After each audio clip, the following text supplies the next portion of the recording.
Mona Lisa एक ऐसा रहस्य जो पिछले 500 सालों से अनसुलझा है। इस पेंटिंग में आखिर कौन सा वो रहस्य है जो इसे दुनिया की सबसे बेशकीमती और रहस्यमय पेंटिंग बनाता है। गौर से देखिए इस चेहरे को। क्या ये लड़की मुस्कुरा रही है? क्या ये उदास है? क्या ये भयभीत है? दोस्तों, आज मैं आपको इस पेंटिंग की 20 ऐसी बातें बताने वाला हूँ जिन्हें सुनकर आप वाकई हैरान रह जाएंगे। 23 जून 1852 को ल्यूक मास्पेरो नाम के एक फ्रेंच आर्टिस्ट ने पेरिस के एक होटल की चौथी मंजिल से कूदकर अपनी जान दे दी थी। वो मोनालिसा की रहस्यमय मुस्कान के लिए पागल था, उसकी सुंदरता का कायल था। कहा जाता है कि उसने मरने से पहले एक सुसाइड नोट भी लिखा था जिसमें उसने मोनालिसा के लिए अपने प्यार और सालों के इंतज़ार की बात की थी। लियोनार्डो दा विंची ने मोनालिसा को 1503 में बनाना शुरू किया था और वो 1517 तक उस पे काम करते रहे। उन्हें सबसे ज़्यादा समय मोनालिसा के होठ बनाने में लगा था।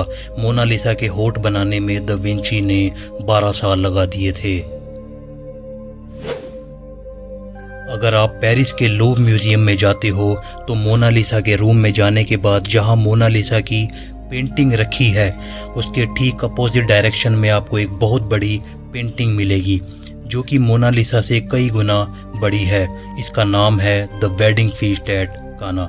इसे इटली के ही एक पेंटर पाउलो वेरोनेसे ने 1563 में बनाया था। कहा जाता है कि ये पेंटिंग इतनी ज़्यादा सुंदर है कि इसकी जितनी ज़्यादा तारीफ की जाए उतनी कम है। अब चूंकि ये पेंटिंग इतनी फेमस नहीं है इसीलिए लोग इसे देखने में ज़्यादा इंटरेस्टेड नहीं है। यही वजह है कि मोनालिसा के सामने तो आपको बहुत ज़्यादा भीड़ नज़र आएगी लेकिन इस पेंटिंग को देखने के लिए आपको बहुत कम लोग ही दिखाई देंगे। मोनालिसा की एक जुड़वा पेंटिंग भी मौजूद है जो बिल्कुल लियोनार्डो दा विंची की बनाई मोनालिसा की तरह ही दिखती है। कहा जाता है कि इस दूसरी पेंटिंग को दा विंची के टाइम में ही उनके एक स्टूडेंट फ्रांसिस्को मेल्ज़ी ने बनाया था। ये दूसरी पेंटिंग स्पेन की राजधानी मैड्रिड के प्राडो म्यूजियम में रखी है। जितना आपको लगता है ये पेंटिंग उससे कहीं ज़्यादा छोटे साइज की है। इसका वजन 30 बाय 21 इंच है और इसका वजन 8 किलोग्राम है।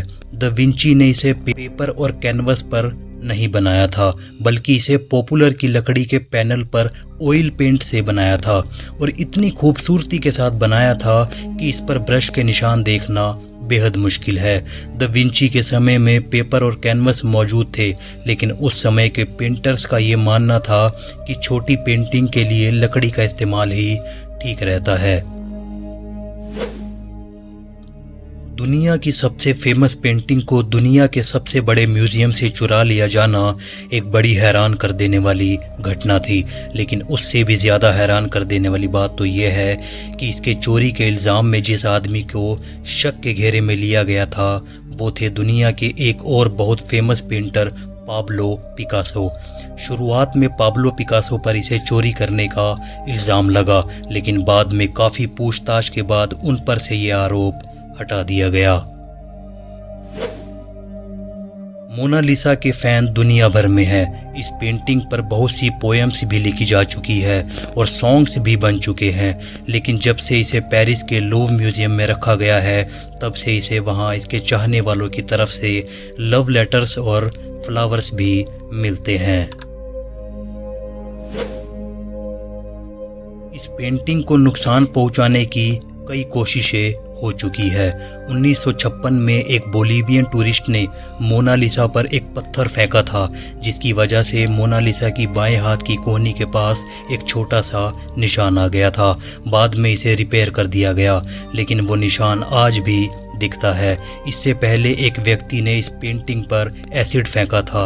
इसके बाद मोनालिसा की सिक्योरिटी को देखते हुए इसे एक बुलेट प्रूफ ग्लास के अंदर रखवा दिया गया लेकिन इसके बाद भी एक लेडी ने मोनालिसा पर रेड पेंट से स्प्रे करने की कोशिश की थी और 2009 में एक रशियन लेडी ने इसकी तरफ सेरेमिक पिकअप फेंका था पर दोनों केस में ही पेंटिंग सेफ रही।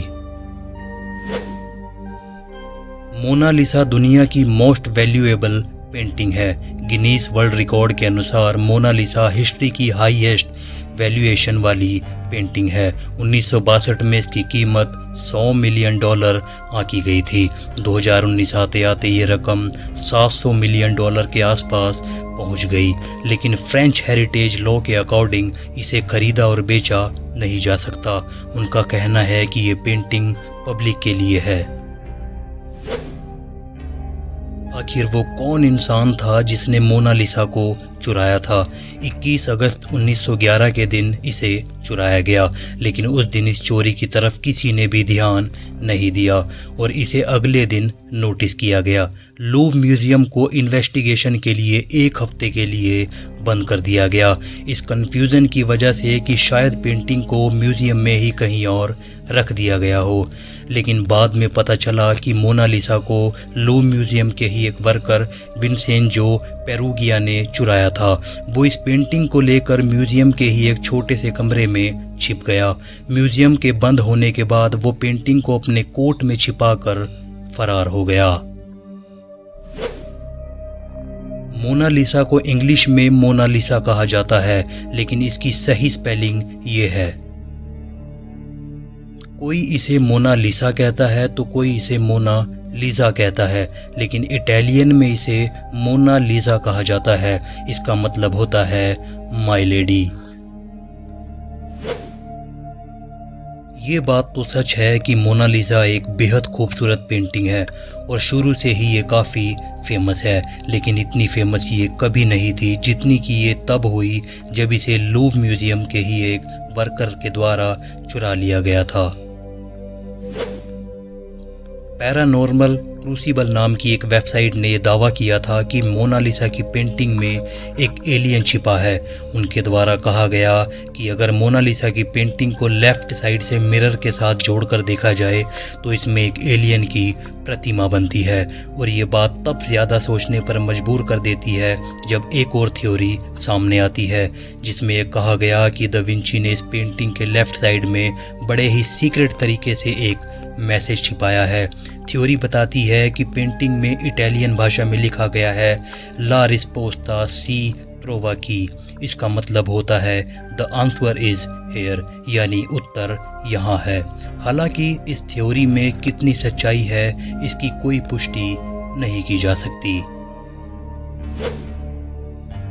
विंसेंजो इटली का एक देशभक्त नागरिक था।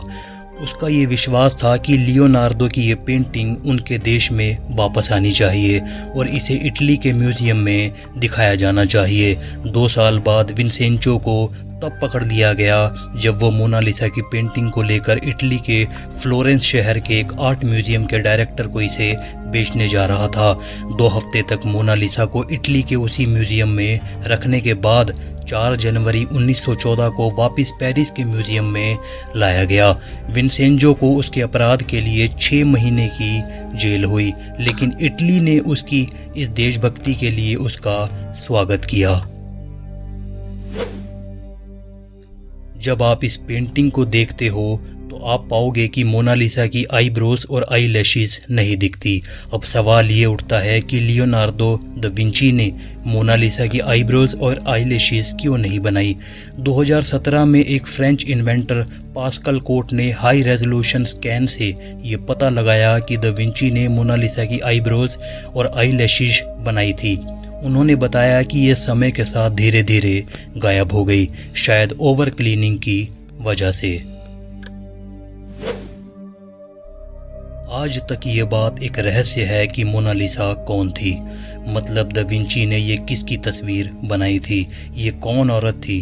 ज़्यादातर स्कॉलर्स का ये मानना है कि इस पेंटिंग में जो तस्वीर है वो लिसा घेरारदिनी की है, जो कि इटली के ही एक शहर फ्लोरेंस की एक औरत थी। लेकिन एक थ्योरी ये भी कहती है कि मोनालिसा लियोनार्डो दा विंची की खुद की एक तस्वीर है। मतलब उन्होंने इस पेंटिंग में खुद को एक औरत के रूप में बनाया था।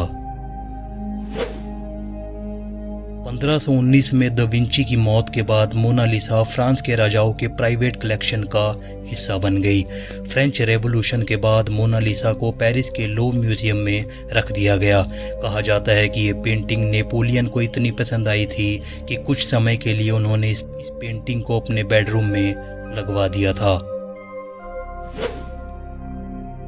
लियोनार्डो दा विंची एक राइटर भी थे, लेकिन हैरानी की बात तो यह है कि उन्होंने अपनी सबसे फेमस पेंटिंग मोनालिसा के बारे में कहीं भी कुछ भी नहीं लिखा। दा विंची ने मोनालिसा को पेंट करने में 30 से भी ज़्यादा लेयर्स का इस्तेमाल किया था और उसमें से कुछ लेयर्स तो एक इंसानी बाल से भी ज़्यादा बारीक थी। सेकेंड वर्ल्ड वॉर के टाइम मोनालिसा को 6 बार अपनी जगह से बदला गया ताकि ये बेशकीमती पेंटिंग जर्मन नाजियों के हाथ ना लग जाए।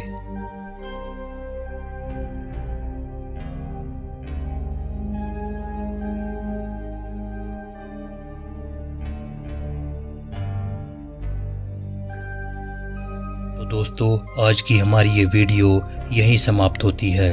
अगर आपको ये वीडियो ज़रा भी पसंद आई हो तो इसे एक लाइक ज़रूर कर देना और हमारी आने वाली नई वीडियोस के लिए चैनल को सब्सक्राइब करके घंटी ज़रूर दबा देना। जल्द ही मुलाकात होगी अगली वीडियो में।